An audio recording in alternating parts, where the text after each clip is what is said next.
This is where we get into actually, it starts to make sense in terms of being tactical with it. So a view allows you to show different data. Like you show different data in a view. Like the exercise we'll go through in a minute is an IP filter. It's kind of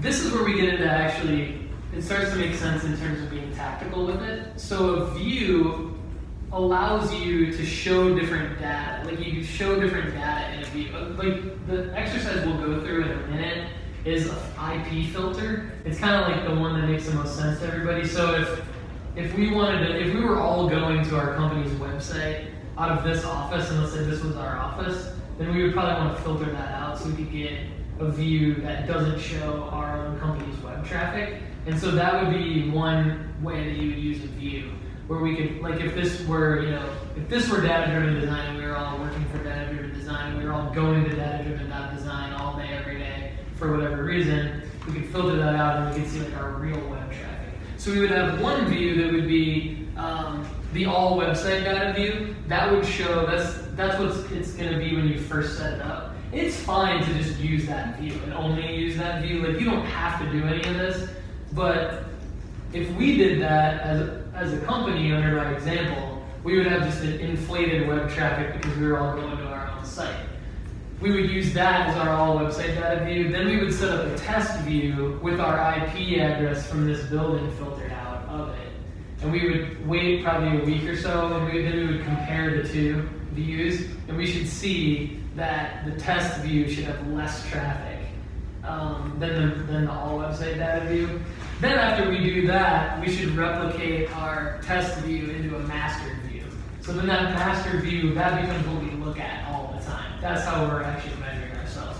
So this is the way that basically I recommend, and Google Analytics has a Google Analytics Academy, by the way. If any of you really want to, you probably don't want to, but if any of you really want to delve into this further after this class, Google Analytics Academy has way more details on this. This is how they recommend to set up your views.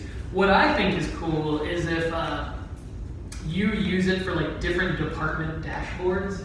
So, I mean, Katie, you might have different regions of the world that you're showing different content to, and they might be may or may not be managed by different people. And so you might say like this dashboard is going to be for this group in Europe, and this dashboard is going to be for this group in Middle Tennessee. This dashboard is going to be for this group in Silicon Valley or whatever.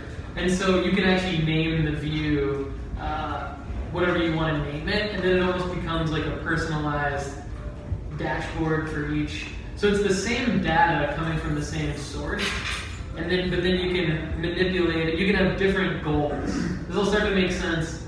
I'll kind of wrap it all together when we talk about the last part, which is when we set up goals. So you could say that like somebody in Europe wants to track PDF downloads, but then someone in Middle Tennessee wants to track video views.